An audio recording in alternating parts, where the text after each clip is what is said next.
want to definitely welcome you to the Hidden Genius Project's first annual Alumni Venture Seed Fund. Thank you for taking a chance with me, geniuses and volunteers. I really appreciate you all. I know you all know that I didn't know anything about this space or what I'm doing, but you all knew that I had the heart and that my heart represented the team that I work with and work for. I've led a program like this before, but I feel like I just invested so much in this that I really want it to go well. I want everyone to get such an awesome experience. So my goal is to start a nonprofit organization centered around the idea for an app, or a prototype for an app that I developed a couple years back called HIRE, which is an acronym that stands for Helping Inmates Reach Employment.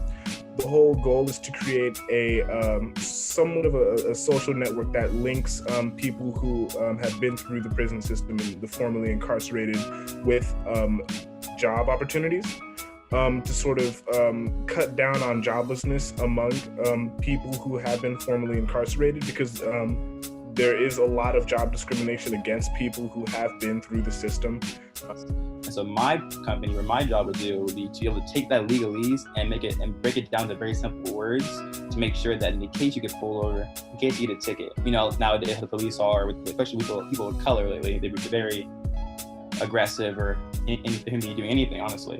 So what my product would do is that it help explain it to you much more easily, so everyone my age and people of color, everyone around us can be able to be educated and know exactly what can happen. They get pulled over, in order what to say to police, and even if the cop try to give them a ticket that they don't believe that they should have, they can say, actually, I know my rights, and I know that legally that this law means this, and that you can't give me this ticket, something like that, whatever is possible. On top of that, my product will also connect people with lawyers nearby in case they need to go to court for any kind of ticket or citation.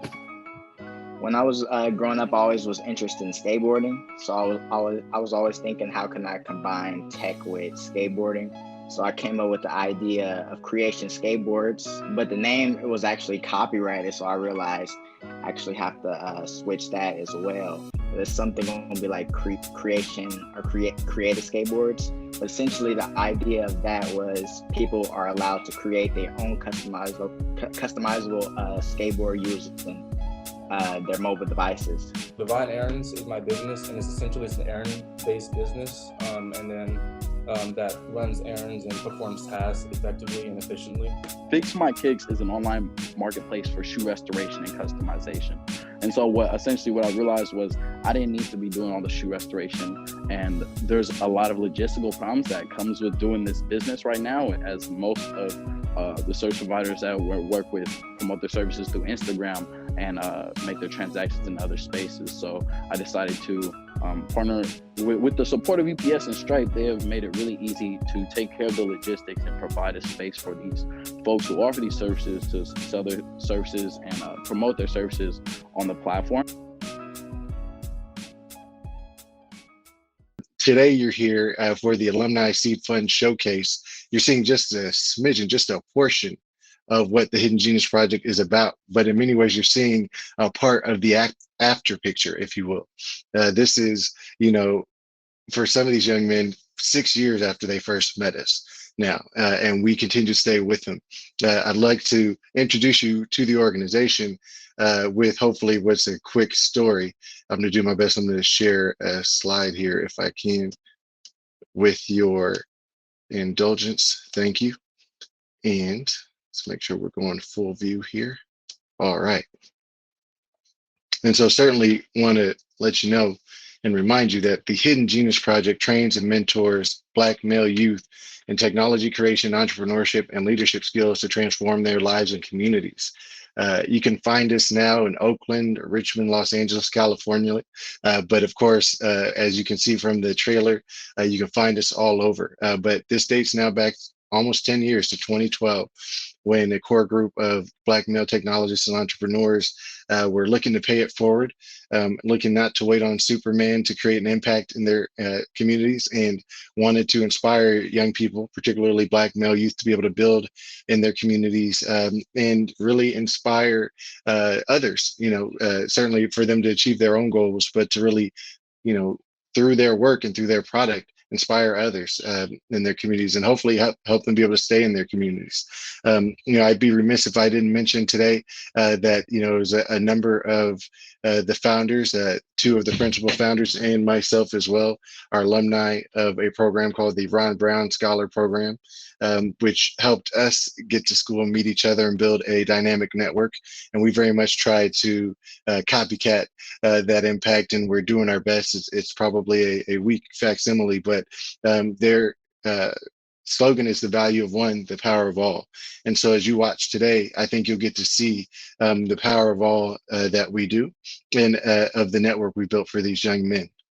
And so as you think about our vision, why we're here as an organization, our vision is to be a global leader in Black male youth development, as well as a leading incubator of dynamic young Black male entrepreneurs and technologists. So when you heard me mention the after picture, that before picture was in a small kitchen in an apartment in Oakland, in 2012, as these gentlemen were ideating, trying to figure out how to get this thing off the ground and make it into something. And now here we are, able to celebrate our pilot cohort of young entrepreneurs, who can, inspire the next generation, as you see with Glenn and the folks coming behind them. And so when you think about where we've been since 2012, and you'll see, there's a zero missing in there in this slide, but over 7,400 young people reached over the course of the last 10 years. Nearly 300 of those now are in our immersion program. And then we'll be surpassing that this summer, as we'll be welcoming a record number of concurrent cohorts across 4 cities. And so we'll have a record number of young people, coming, to and through our program. We're extremely excited about that. This graphic is just one among many that displays who we are and where we've been. If you've not seen our 2020 annual report already, I encourage you to check it out. I'm hoping, one of our team members can drop the link in the stage chat for you all. But when you think about where we've been over these years, we've been able to establish so many different verticals of programming, exposure programming, entire platforms for alumni of our program to teach and inspire others, to our youth educator platform. Now our Alumni Venture Seed Fund, and so much more. And we've seen some great outcomes. Some of the core, there's so many, but just to pull out a couple, just 95% plus high school graduation, and that's inching up every year. We've gone the last, I think, 2 years now with 100%, thankfully, and then 95% plus focus post-secondary education enrollment as well. But the one I would center for sure is limitless leadership and innovation. And when you meet our young men tonight, you'll see how dynamic and how important our young men are to us more broadly as leaders over everything else. And just a couple snippets there. We've been very fortunate to have some great coverage telling the story about who we are. I did want to highlight, our kind of Tech Slam and Global series, not just to brag about some of our partners in the Golden State Warriors, Chelsea Football Club Foundation, and the Detroit Pistons, but of course we also found ourselves in Johannesburg, South Africa in 2019, and plan to be there, hopefully this past year. And of course, our global pandemic had other plans. But the best part about this, when you look at the programs we've done, and this is but a snapshot, all of these have been driven by our young people, by our youth leaders. So when you see hidden in plain sight, you see these young men, again, who've been with us the last 4, 5, 6 years, who've hung in there with us and continue to inspire others. They train as youth educators. They facilitate programming now on 3 continents for other young people. So before you ever see a pitch about, create skateboards or, fix your ticket, so on and so forth, you're seeing those same young people who've put in time to work with other young people. In many instances, young people look nothing like them or come from extremely different backgrounds. And so they're leaders first, but they're also fantastic innovators. And so when you think about today and this evening, what we're going to do and look at, you're looking very closely, you're going to up close and personal look at the pilot cohort of our Alumni Venture Seed Fund. 5 alumni transforming what were earlier projects. Sometimes, these projects originated in the second summer of their core time in our immersion program, again, 5, 6 years ago. And now, they're blossoming into ventures, and they're getting coaching from, platinum standard, support and players in the technology space, in the entrepreneurship space, intellectual property, et cetera. Of course, they went through the 5 phases that Sean mentioned, and they were able to each get seed funding to the tune of about $25,000 per founder. And we're extremely thankful to our partners who helped make that possible. To name, Norwest Venture Partners, Plug and Play Ventures, Base Ventures, Pace, the Pace Foundation, Sequoia Capital, and all our architect and anchors, and we'll be able to speak to them as well. So we're extremely appreciative for you all, helping make this happen. And so, just to leave you with this bit, you may want to know where we're headed.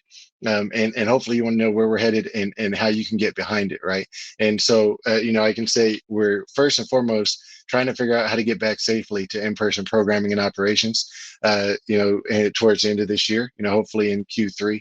And so, reimagining space, reimagining facilities, reimagining technology, and just all the logistics we'll need to have in place to create a safe experience for our young people, for our team, and everyone else. Continuing growth and expansion. We're so proud of our LA site and our LA team that's been running hard this last year. We're looking forward to them finally being able to convene in person at some point. They've done it all virtual, but we're extremely proud to be in Los Angeles, and we anticipate being able to join communities outside of California as soon as possible, even next year. So really excited about that and trying to keep that going. And then finally, enhanced alumni development. We're making a lot more investments, not just in the seed fund, but in college access and readiness support, and connecting young people with more and more employee opportunities, connecting more and more young people with opportunities to learn and earn, and it takes infrastructure to do that, and also we have to be able to be there for them as whole people as they go through the various trials and tribulations of their own growth into adulthood. And so over the course of the next 5 years, we believe we'll end up engaging with over 33,000 young people. And of course, a lot of that will be on the shoulders of some of the young people you see this evening and the young people yet to come.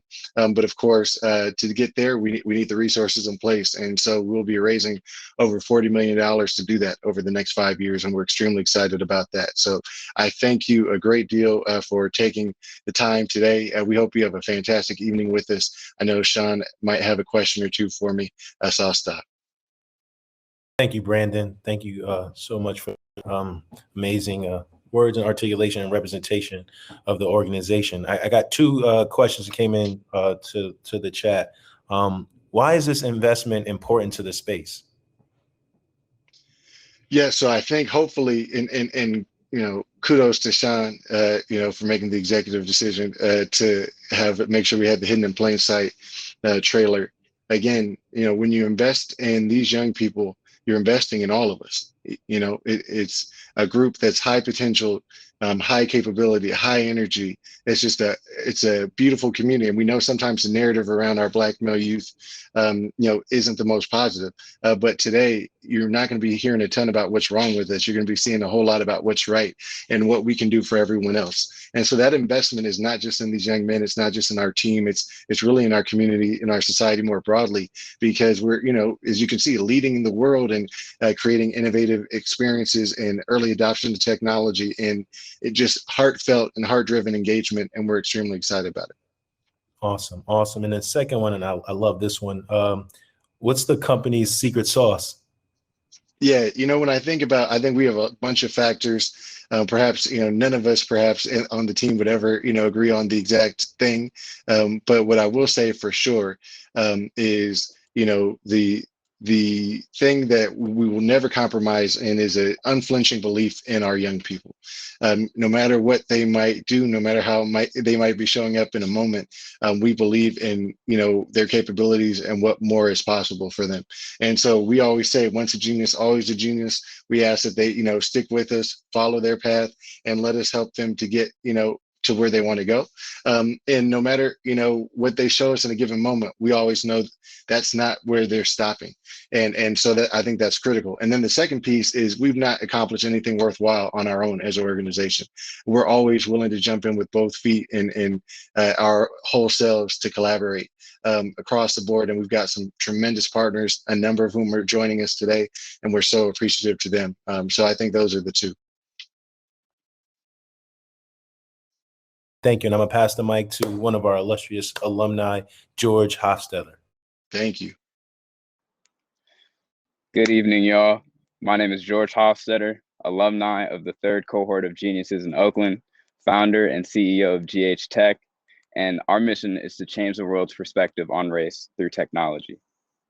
I'm also a junior in college and University Innovation Fellow at Stanford University, and tonight I have the pleasure of introducing two of my brothers.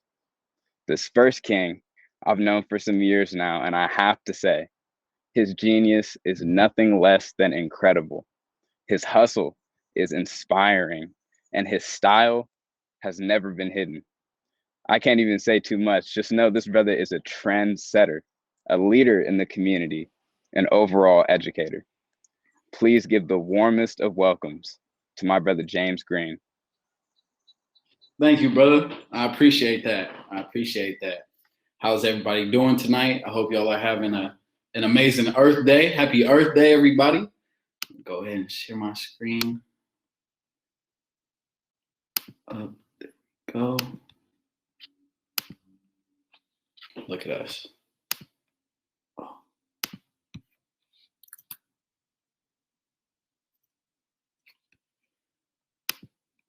Pardon me. All right, didn't happen this. All right, there we go. We got it. So how's everybody doing today? My name is James Green, and I'm here to talk to you about my startup, Fix My Kicks. Fix My Kicks is an online platform for restoration and customization services. We partner with the most talented cobblers and artists to make their services most accessible to our customers. But before I share any more about Fix My Kicks, I'd like to share a little bit more about me and my journey as a sneakerhead that led to me founding this company. I'm 21 years old. I'm from Oakland, California. And my journey as a sneakerhead, my journey as to getting fly started when I was 14. In 2014 as a freshman in high school. And I had to shop on a small budget because my family didn't have a lot of money. And so that meant learning to buy used shoes off my friends or off platforms like Kixify. That also meant learning how to clean and restore my own shoes. After restoring and cleaning my own collection, that led to me having my own business.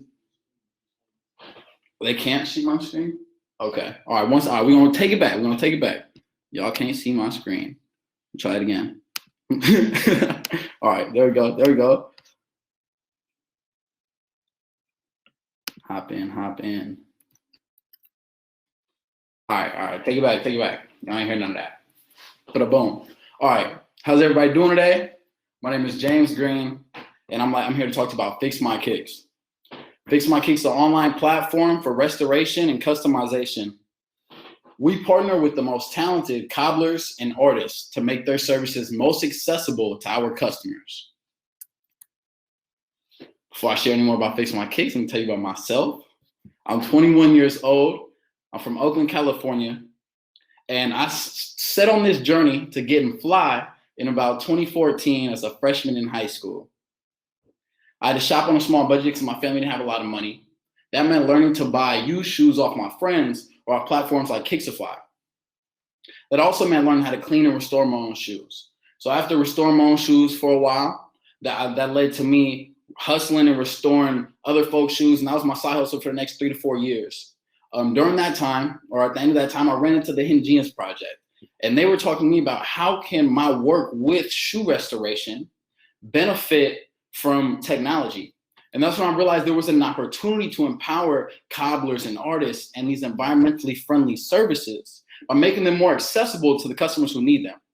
And that was the birth of Fix My Kicks. So what's the problem we're addressing with Fix My Kicks? Well, most shoes end up in the landfill at the end of their life cycle. And those shoes take up to 40 to 50 years to decompose. And some of you may not know that fast fashion is the second largest contributing industry to climate change. And for our sneakerheads, folks are spending a lot of money on their shoes, and when they damage them, folks have expressed that it's not clear where they can go to find these quality restoration services. Folks have expressed that there's some shady profiles online, or maybe some of the service providers online aren't providing services at the quality they say they are. And so overall, it's a bit of a barrier as to where do folks go to access these services. On the other side, our partners have expressed that they're having a hard time marketing to their customers. Promoting and selling their services on social media is not always ideal. As well as we've noticed that some of our partners don't even have an online presence. No wonder they're having a hard time connecting with their audience. And so, we skipped the slide. How does Fix My Cake solve this problem? Fix My Cake solve this problem by vetting our partners. By vetting our partners, we're able to offer a range of restoration and customization services. And our customers can browse, pay, communicate, and handle their delivery logistics all in one place without worrying about scammy or sketchy profiles, because we're focused on trust and safety. For our partners, we're offering the opportunity for folks to increase their online presence, increase order fulfillment. Now they're able to promote their services and sell their services in one space, supporting the organization of their work and centralizing their processes to one place. This supports in our audience being able to access more sustainable services so folks can be fly and start reducing their environmental footprint by keeping their shoes out of the landfill. So what's our market overview? Well, the US shoe retail market did $79 billion in 2020. And the US sneaker resale market did $2 billion in 2020. The US shoe repair market did $286 million in 2020. And all these industries are expected to continue to grow. Now I'm here to talk to you about the 30 million sneakerheads out there in the world. So in a world where the Air Jordan Bread 1 retails in 2016 for $160 and then resells today for $1,000 plus, or Air Jordan Travis Scott 1 retails in 2018 for $160 and currently resells for $1,500 or more. As much money that these sneakerheads are spending on these sneakers, they're investing just as much time and emotions online researching, on social media buying and selling, at release dates, outside hustling for the newest drops, gathering at events like Complex Con for exchanges of culture. Sneakerheads love sneakers. It's a form of expression. It's some folks' whole livelihood. Sneakers are a functional piece of art and design that a group of people has fell in love with and built a culture around. Yet, what's the point of having fresh sneakers if we don't have a planet to wear them on? What's our go-to-market plan? Our go-to-market plan consists of 3 phases. Phase 1, putting out some paid ads, directing traffic to our current website so we could get a better understanding of what it takes to acquire a customer. Phase 2, our influencer pre-launch campaign, leveraging some of the influencers in our network to create a buzz about Fix My Cakes online. In phase 3, using the data collected in phase 1 to better target our audience with a marketing campaign to let folks know about the launch of the marketplace. And how we scale. So Fix My Cakes has a plan of targeting the top 42 service providers in the top 20 major metropolitan areas of the US and getting them at least 5 orders a month. Now, we believe that we're confident that we can onboard and vet the service providers on the West Coast, and we'll know we'll need some team members as we expand regions and onboard and vet partners in other regions across the United States. And we plan to find our customers through our strategic social media marketing campaign that I spoke to in our previous slide. What's our ask? We're looking for strategic partners to support us in raising money, hiring talent so we could best achieve our goals, and finding folks to support us in increasing our visibility and getting our marketing plan rolled out successfully.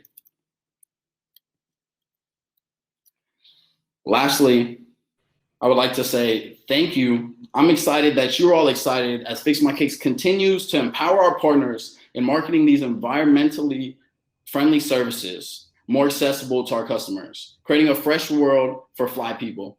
And if you would like to set up a meeting to learn more about Fix My Cakes to further discuss, please contact me. Here's my contact info. Thank you for your time. I would like to open it up for questions. 2 questions right off the bat, James. One is, what positive early traction has the company achieved so far? We're actually really excited. We just finished the development of our technology. So now we're getting ready to start testing it and do a little bug patching, as well as we have been building partners with service providers in the Bay throughout COVID, so pretty much since the lockdown started, and have been running transactions, so building positive relationships with customers as well. And you touched a bit about the environment piece. I think this was is it Earth Day? Was it today? It's Earth Day today. Shout out to Earth Day. What about the environment? What are the positive effects of your solution on the environment? Okay, well, fast fashion is the second largest leading contributor to climate change, as well as the shoe industry himself, making up for 1.5 of carbon emissions for greenhouse gases, and it's significant because that is half of what the aviation industry contributes to overall greenhouse gases around the globe. And so thinking of like in the conversation of how do we be fly yet still care about our planet, right? We can't keep launching businesses without thinking about the effect on our planet, as the climate crisis is very relevant today. And so restoring our shoes is a way of keeping shoes out of the landfill and reducing some of the harm that fashion is causing. Awesome. Thank you so much, James. For sure. Thank you all. On the other side at the panel. Awesome. And George, you again. Right on, brother. Great job. Thank you. This next king, I got the pleasure of teaching him during his first summer in Richmond. His ambition to learn had immediately impressed me, and I'm incredibly proud of this brother's journey with the program. This brother's vision is far beyond his years, and you're about to find out why. Please welcome my brother, Ronald Bolden. Thank you so much, George. How's everybody going? All right, let me share my screen.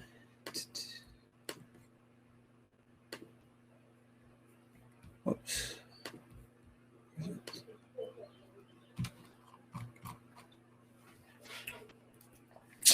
So good evening, everybody. My name is Ronald Bolden III, and I'm here to introduce my company, Fix Your Ticket.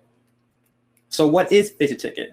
Well, for as long as I can remember, I've always been interested in two things, and that's technology and law. I've always been stuck between these two interests and two career paths, and I wanted to find a way to combine them together. And that's why I founded Fix Your Ticket. It is an education-based service that serves to help people resolve and avoid legal issues that they might run into. Everyone's situation is different, and Fix Your Ticket is here to help. So what is the problem? Over 90% of people do not contest their speeding tickets. It's a very complicated process, and for a lot of people, just too time-consuming. Very rarely are courthouses is open past 5 p.m., making it very hard or almost impossible for the average working American to be able to go into court. Instead, they opt to pay the several $100 fine right out of their pocket. This is why I created Fix Your Ticket. There are many ways to contest a ticket, and I don't want our communities to lose money for no reason. So here's an example of about exactly what the issue is.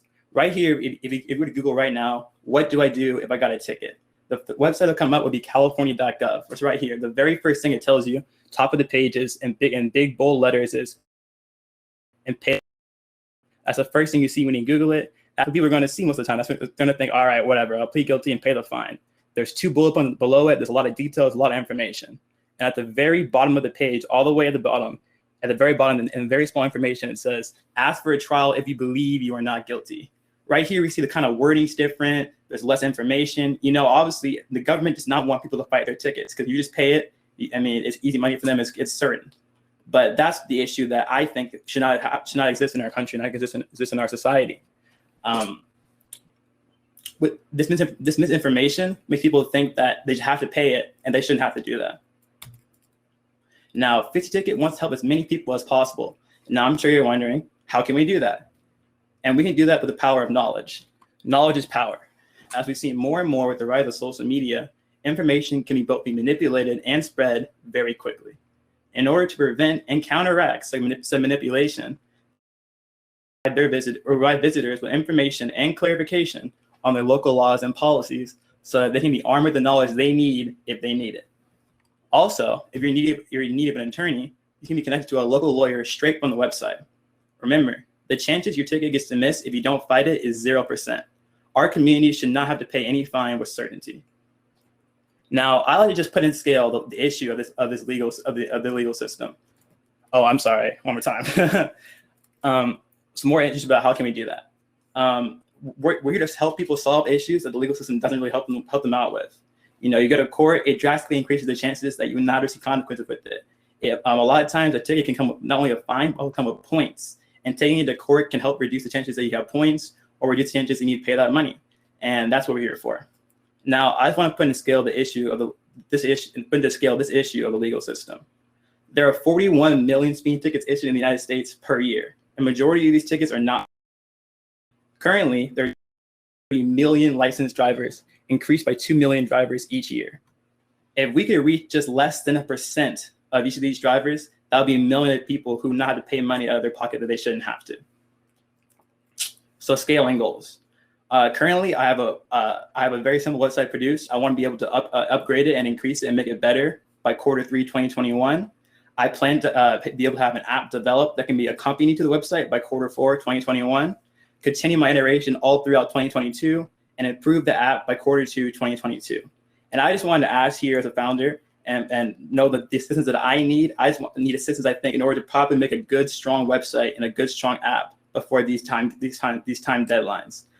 I mean, alone, I can do things. I have a lot of assistance, thankfully, but I think the more help I can get, the more people I can help out. And this is me right here, a picture of me. My name is Ronald Bolden III. Right here is my email and my LinkedIn if anyone needs to contact me. And I'm a student at San Diego State, and I'm majoring in entrepreneurship. So thank you for your time, everybody. I'll open up the questions. Awesome. Great job, Ronald. Great job. 2 questions that I got for you that came in. Does a real problem exist in the market? Yeah, definitely. Whenever you leave the house, there's a 7% chance that you get a ticket. And that's pretty substantial. You know, that's a lot of people. And on top of that, fighting it greatly increases it, as I said earlier, and people really won't fight it. And so if 7% of the people can get a ticket every single day, and we can approach just 1% of that, that's a lot of people. And how do you define success for you and your company? I think it's a sign I could define and measure success by just how many people I reach, how many people get information. If I already get above 1,000 unique viewers, I think that represents that I'm getting some kind of contact in society and in the public. And if I get 1,000 unique viewers, I think from there I can very quickly expand exponentially. Awesome. Thank you so much, Ronald. It was a pleasure having you up. And next we have Jaden, one of our stars. Go ahead, Jaden, and take us away. That was great, Ronald. Hello, everyone. My name is Jaden Cummings. I am an alumni of the Richmond 2 cohort and founder and CEO of iBlinko, which is a social media management tool targeted towards the growth of small businesses. So if you're interested in that, contact me or message me at, iblinko.tech on Instagram or Twitter. But for now, I'm honored to introduce actually Honorable Walker from the Oakland 3 cohort company, Devon. Thank you, Jaden. Appreciate it. All right. Hi, my name is Honorable Walker, and I'm the founder and CEO of Divine. Our vision is to build the future of local communities. As a child, my grandfather was a builder, and I remember oftentimes we needed help finding labor for certain projects. We would go to places like Home Depot, Dunkin' Donuts, and even look on local job boards to find labor. I'm certain many of you have seen people standing in front of Home Depot as the first picture. Little did I know, Home Depot does not like when people stand in front of them. They actually put these signs in the second picture in front of their stores because it is actually illegal. So the picture right next to it, which it says workers for hire, this is a building that they're supposed to go.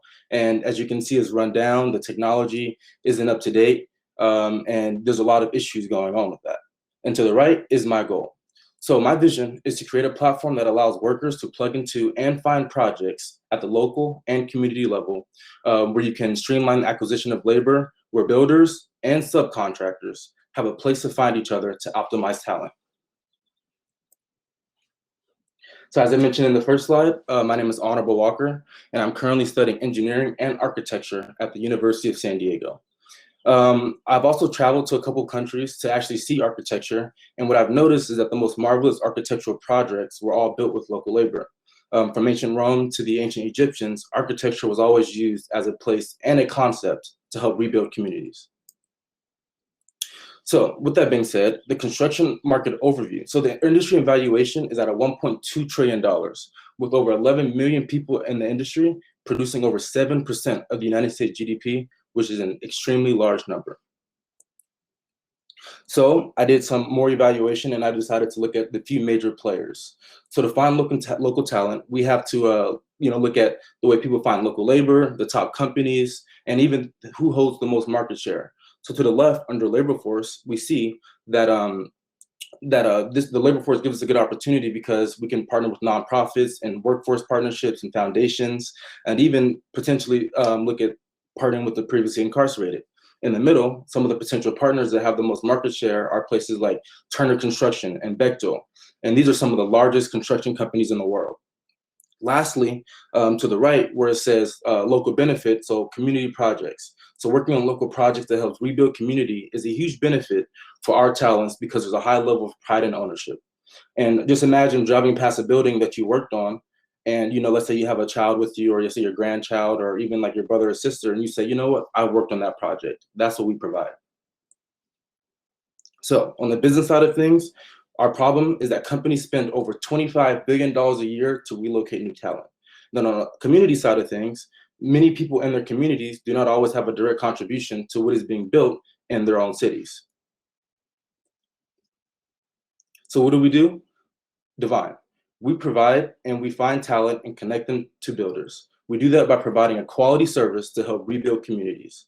Studies also show that when people work in their own cities, it also increases productivity and increases efficiency. With that being said, when you also hire local talents, you save a bunch of money instead of importing or suitcasing labor. So construction technology. Invested in construction technology in the last 5 to 6 years. And then it is also a projected $16.8 billion market by 2024. And also 83% of construction firms struggle to find labor due to the lack of technology. So these are a couple of our products. So first, we have the app. So as you see on the left, you can see profiles of other people working on certain jobs and their role, if they're skilled or unskilled labor. And to the right, this would be on the construction or the subcontractor side, where they can actually manually put in how many people or how many workers they need, and if they're unskilled or skilled, and the location. So one of the key differences between Divine and other companies is, a few things. I want to list them. So we have unions, Indeed, Craigslist, and job boards. These are the 4 major players in how people find labor. So union is limited because they have a members only service, but there's not open communication and they do not provide automated scheduling. Indeed could be okay, right? But sometimes you have people in certain headquarters where they say, okay, well, we're 2 or 3 miles away from you, but then the project site may be an hour away. You have Craigslist and job boards, which both provide localized connection, but they limit you because they may not have as much open communication. You may show up you may have to do a bunch of resumes and the interview isn't right, and you never know who you're going to get. So wouldn't it be great if there was a company that solved unethical hiring practices? We provide safe workspaces. Sometimes laborers don't even get paid after they complete a certain job, and we allow our general contractors to actually put in a deposit in the form of an escrow, and then we actually release those funds to the workers when the job is finished. Manual scheduling is the old way. We provide automation. Lack of local talent contributions, we provide a rise in community engagement. Lack of competent tracking, we provide a geolocation. The reason why we want to have a geolocation is because if you're picking up somebody in front of Home Depot or wherever it may be, you may not know where you're going to go, right? So you have to kind of trust a lot of people. So what we do is we actually provide users to put in the location of the job site so that before they get there, they can see exactly where they're going. And another part of our platform that we're also offering is that we actually allow other people to put on their location so they can see if there's other people in their neighborhoods working on the same project. So that goes back to rebuilding communities and also increasing efficiency. High employee turnover, we also we provide an increased employment retention rate. So what does that mean? That means we allow employees and subcontractors to rate each other. Employees will rate subcontractors, making sure they're treated fairly and getting paid on time, and many other things. And then we also allow the subcontractors to rate their employees to making sure that they treated them fairly, gave them a break for work or whatever that may be, and also obviously provided a safe workplace. So with that being said, I laid out the problems, the solution, and our products. And here's a quote from the ex-director of Turner Construction Technology in Northern California. "We often needed help finding local skilled labor more efficiently, using a technology that handles scheduling, progress tracking, payments, and cuts the cost of relocating or suitcase talent. So that's what I provide." So on the business side, this leads me to how we make money. Contracting, membership, and commission. Contracting is preferred for large companies because we allow companies to design teams of unskilled and skilled laborers, and companies will just pay us for that, for the laborers. Membership option. So we offer a freemium and a premium option that allows people to see a certain amount of jobs for free, but then they can obviously move up, and the more they pay, the more jobs they can see.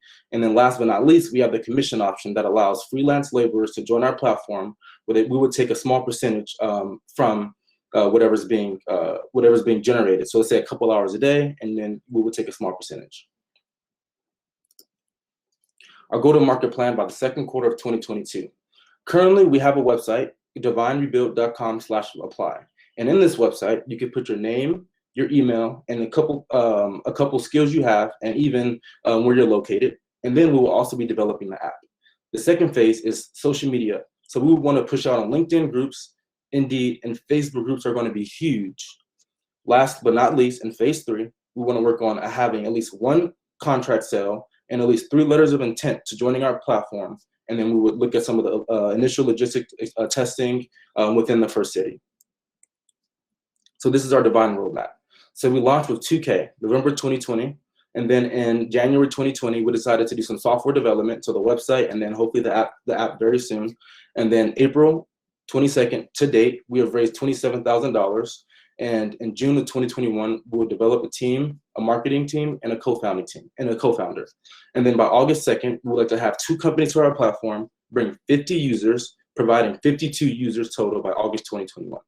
And then our goal to have 4 to 10 companies and 100 plus members to our platform by January of 2022. Scaling. So first, we'd like to launch our first team in Oakland, California, next move to San Jose and San Francisco. And we decided these cities because we realized that these have some of the highest demand for labor in the Bay Area. Then we would like to launch teams of 25 in 5 major cities by fall of 2022. Then we would like to launch services that trains unskilled workers, making them skilled in sustainable trades. We would like to do sustainable trades because when you're working locally, what's better than having the people who are working there be in sustainable trades, so that when they are actually contracted to do a job, you're not harming or hurting the environment in any way.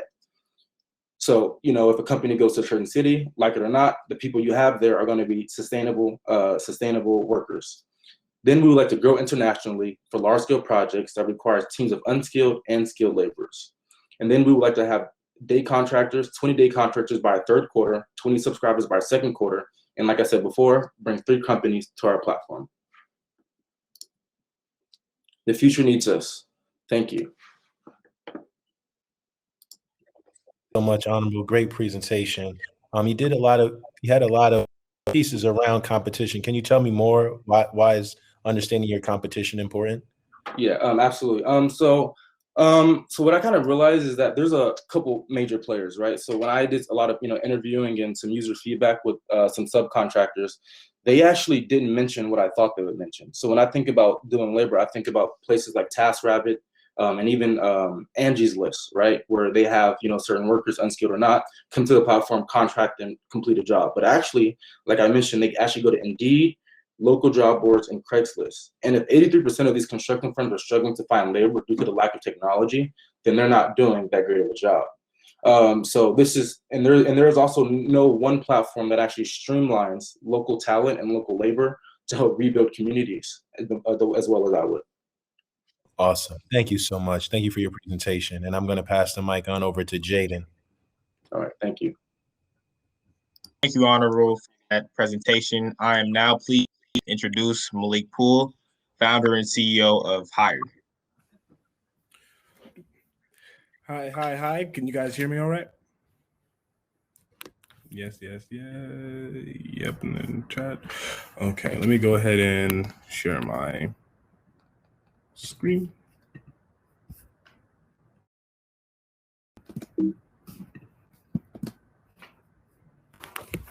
So, first off, I want to thank everyone for being here tonight, and thank you for listening to my presentation. And shout out to everyone who made this event possible, and thank you to all my brothers who went before me and Perry who's going after me. To start off this pitch, I want you guys to imagine a little boy who grows up not really knowing one of his uncles, one of his father's brothers, and always getting phone calls from him. Always, every holiday time he gets a good grade or something good on his report card, he gets a call, and it's always, very fun to talk on the phone with Uncle D. But eventually that boy starts to wonder, why don't I ever see my uncle in person? Why is he never actually here for Thanksgiving or here for Christmas? Why does he only ever, call? And eventually I asked my mom one day. I forgot exactly how old I was, but I decided to ask her where he was. And I found out that my uncle was actually in prison. And that was the reason that I never met him in person, or at least I couldn't remember meeting him. I actually can't even remember if it was before or after I was born when he first got sent. So I kind of spoiled it, but that little boy was me. My name is Malik Jihad Poole. I was born in Oakland, California, and mainly raised in Antioch, California. I'm currently 20 years old, and I am a sophomore at Morehouse College, majoring in software engineering. I am a part of Oak 3 cohort in the Hidden Genius Project. They taught me how to code, how to start a business, and of course, gave me the opportunity to come here to the Venture Seed Fund and spend months, incubating and creating a business. And before I get into what the actual business and the business model is, I want to go through a bit of a thought exercise with you guys. So I'm going to be, hold on, stop sharing. I'm pretty sure if I share just a window, Chrome tab, I'm going to try to just share this one thing. Okay, so you guys can still see that, and I can see the chat. I want you guys in the chat to put down, out of applicant one, hypothetically, if you are picking someone for a job, and this is all the information you have to go off of, I want you to put down in the chat whether or not you guys would pick applicant one or applicant two. Applicant one is 20 years old, has a high school diploma, and has not been previously employed, whereas applicant two is 21 years old, has an associate's degree in business, and has been previously employed. So in the chat, if you guys could give me some responses, who would you guys pick? Who do you guys think would get the job? Applicant one or two?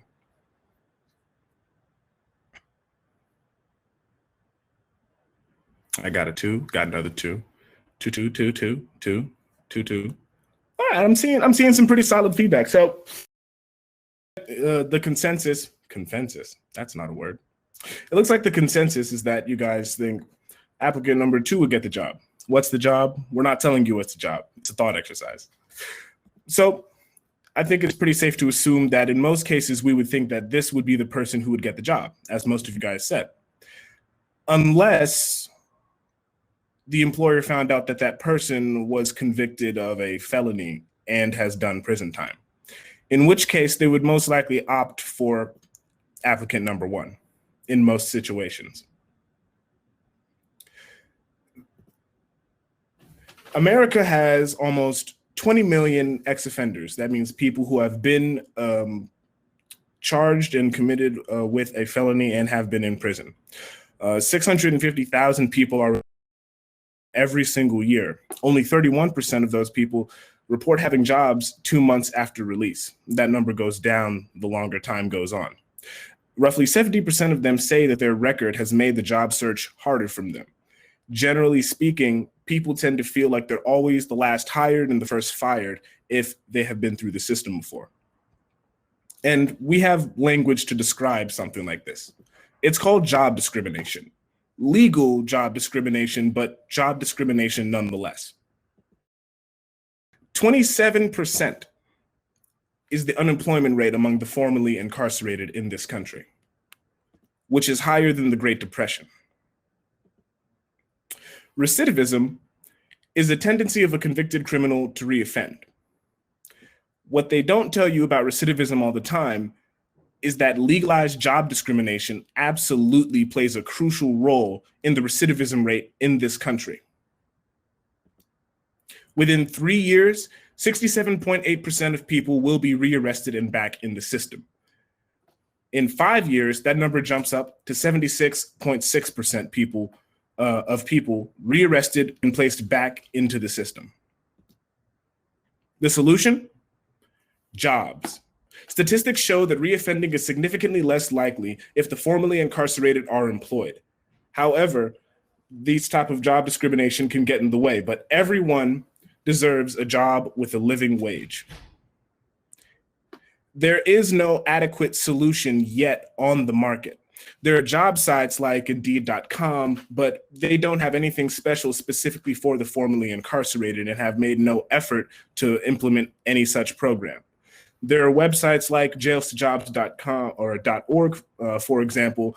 They're great informational websites. They give you tips on what to do during interviews and, what to put on your resume.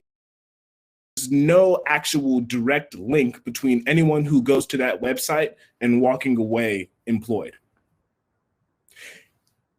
On top of that, in the current social climate, companies are dying to make a difference and have no singular place to go to find formerly incarcerated people. My mind goes back to when Starbucks a couple years ago, I believe it was 2018, made a huge push formerly incarcerated. So this is where I come in. Hire is the name of my business, which stands for Helping Inmates Reach Employment. Hire simplifies and streamlines the job search for the recently incarcerated by providing a database of available jobs. It's a job listing service specifically designed for the formerly incarcerated and employers who will hire them. And it's a marketplace for employers to find productive and dedicated workers. My goals for Hire so far are to have an MVP launch. That means having like an app launched by Q3 of 2021, so fall. And by Q1 of 2022, I want to have at least 5 to 10 employers posted and 10 to 20 people hired and placed into jobs by Q1 of 2022. In terms of scaling, unfortunately, the reality of the situation is that there's never really going to be a shortage of job seekers, and there will always be people who need something like this as long as we have such a huge incarceration system in this country and as long as legalized job discrimination still persists. But in addition to word of mouth, we could also partner with community orgs that are directly serving the formerly incarcerated, as well as work with reentry programs in various counties such as Contra Costa or Alameda, for example, and have this app, or at least knowledge of this app, put directly into people's hands as they're exiting the system. As far as recruiting employers, all I need is a dedicated team to help me reach out to various employers. I've already spoken with several people, including a clothing brand specifically centered around the formerly incarcerated. All the clothes are designed by the formerly incarcerated. They're made by the formerly incarcerated as well, and they all pay a living wage. And that's just one potential partner that Hire has going forward. That is pretty much it, actually. Yeah, I think that's the end of the pitch. My bad. I did not practice the ending. But are there any questions? Yes, there's some questions. The chat is on fire, bro. The chat is on fire. Why hasn't this worked before? Well, that's a good question. As I went through earlier, big companies haven't really attempted it. There have been some attempts, but they kind of help with the issue. There definitely is a place for all the jailstojobs.orgs of the world. But information on how to build a resume only goes so far when you could still be discriminated against. However, there was a business called, I believe, 7 or 70 million jobs that did attempt a similar business model, And as far as I know, the only reason they didn't really succeed is simply because of the coronavirus pandemic and the ensuing economic fallout from that. And as I said earlier, always last hired, always first fired. When the economy is not doing well, employment for the formerly incarcerated certainly won't. So it was really just about timing. But I believe that getting an MVP out and starting to work with people starting this year and into early 2022, that'll be very, very, I think by that point, the economy should be on the upturn that we've been predicting since the beginning of the recession caused by COVID, which means that now is probably the time to strike when it comes to getting jobs for the formerly incarcerated. I hear you. I hear you. Thank you so much, Malik. It's been a pleasure. All right, next up, I'm passing the mic to Nene, cohort 5. Good evening, brothers and sisters. I'm Nene Diallo, an alumni from Oak 5 cohort and the founder of a mobile app that allows users to connect with local braiders in their area. Up next, we have a brother of mine, alumni from cohort 4 and the founder of I Create Skateboards. Please welcome Perry Irving. Hey, let me pull up my screen real quick. Application went down. All right. Pitch. All right, can everybody see my screen? It's all good, all good. You see my screen showing? Hello, everybody. My name is Perry Irving. I'm 20 years old, born and raised in Oakland, California. I'm currently SF Computer Science, and I'm the founder of I Create Skateboards. I Create Skateboards is a platform designed to allow skaters and artists to come together to create their own unique, customizable skateboard. This idea to life was the Hidden Genius Project and learning entrepreneurship and technology creation. The idea always lingered in the back of my mind, but growing up and skateboarding with friends, I was able to think about this problem and develop a solution. I Create Skateboards is the freedom to express creativity. Now, who are we? So I'll show this quick 30-second video to show you who we are.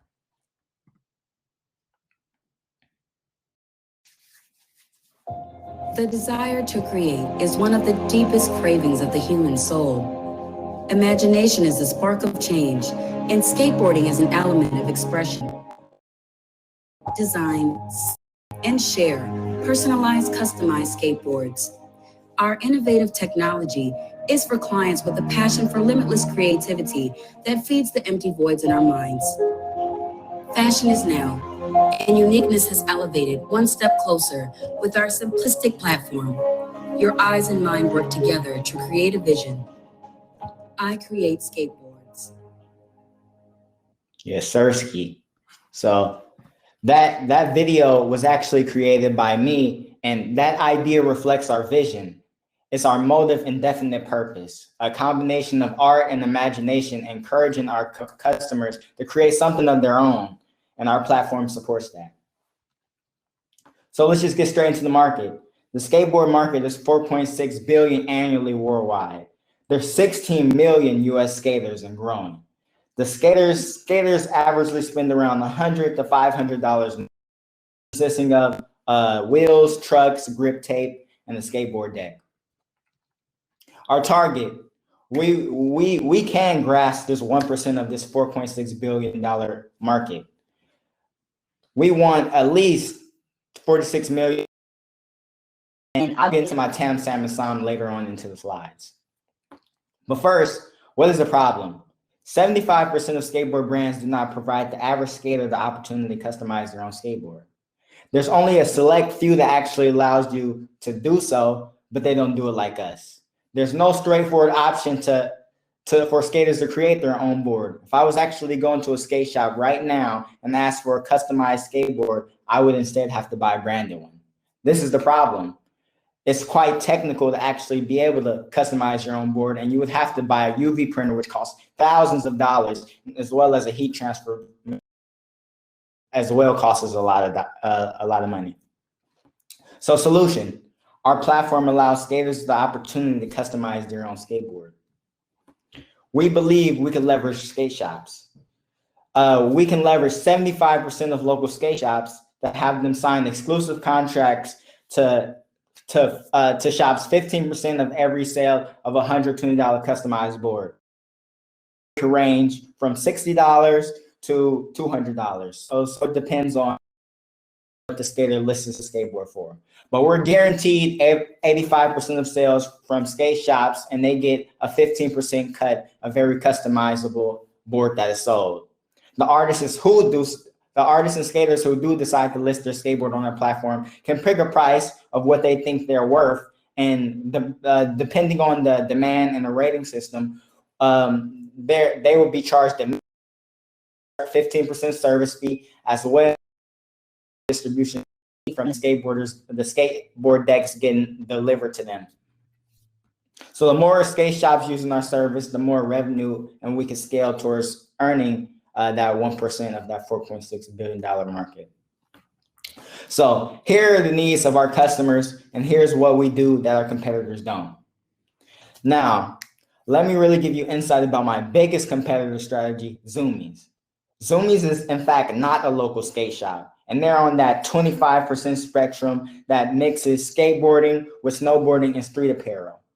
Their master salesman strategy that allows them to grasp 21.67% of that $4.6 billion market is done by renting out one store per mall. So they have customers come to them. That's really pushing them to that $997 million close to that market I'm aiming for. Zoomies master salesmanship strategy is actually operating in 707 stores worldwide. And we have a big advantage because if we can, which I know we can, occupy the leftover amount of consumers who rather go and support these local skate shops, which is in fact our end users love supporting local skate shops, we could gather artists and skaters on our platform, which makes us unique from all of our competitors. So our customer journey. This is how we plan on scaling. So we want to market our business using organic growth on platforms using Facebook, Instagram, YouTube, and TikTok. We already have a presence there, so you can go check us out at I Create Skateboards. We plan on doing affiliate marketing with our potential partners, spreading awareness and having our customers and artists like skaters developing their designs and sharing. Then it comes to stage 3, we're comparing and how I Create stands out from these different companies. And as well, we build trust through authenticity and brand awareness and testimonials. And we also make it a memorable experience. We plan QR codes on all of our skateboards, which makes our board stand out from any other skateboard on the market, because once scanned, it takes them to our skate shop and it tells them to do a cool trick to be featured on our Instagram. Okay, and hopefully that leads to a purchase, which we know it will. So let's get into my TAM and actually the realistic money we believe we could acquire in our first year of scaling. Realistically, we want to get 5% of the most top skate shops in the US cities. Worst case scenario, we may remain local in California with at least 10 shops and clients customizing and creating purchasing from our website. We do plan on hopefully having an office space for operation. Get into that later on. So we realistically plan to scale, of course. I have dreams, and the whole San Francisco only has 20 skate shops in the whole of San Francisco. Oakland has 11. If we acquire these skate shops, use our service, which none of them, by the way, are allowing skaters to customize their own board. If they use our service, we could possibly scale to at least make it to that 4 million service attainable market, realistically, right? Minus fees and so on. So market advantage. We plan to have partnerships and contracts with these skate shops. We also have our open platform, which supports skaters and local artists in need of custom decks, right? We bring our community together, which makes us unique. And the average skater and artist who wants to come in our platform is able to express themselves. All right. So we need this amount right here $350,000. So this would go towards full-time CTO developers, office space, and operating costs. Operating costs from doing research would be around 12 months to cover this, as well as full-time for CTO and developers. Realistically, if we want to acquire that 1%, and we know it's possible. And soon we want to scale out to mobile and Android even more better, while using that marketing strategy of using those QR codes on our skateboards to scale and bring a memorable experience to our platform. All right, this is a team.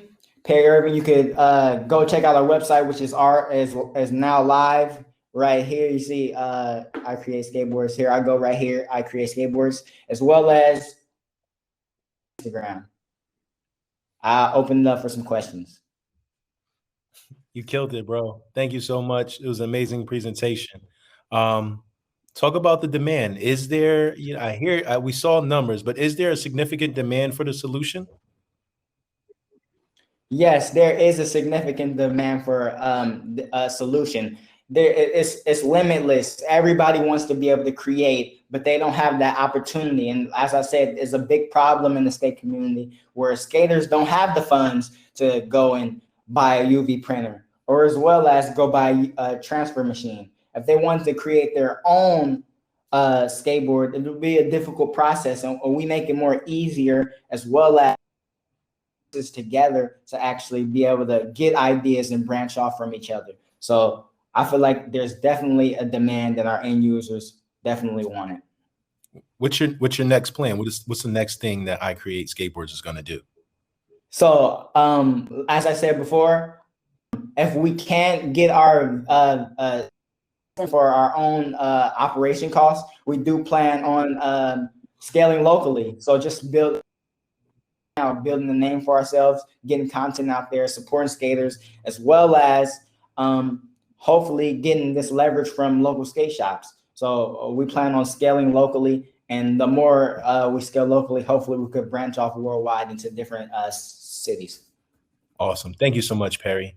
And sorry, as you let go of the screen, just wanted to share an opportunity for all of you in the audience to join this movement and check out our website, tell a friend, donate, and set up a meeting.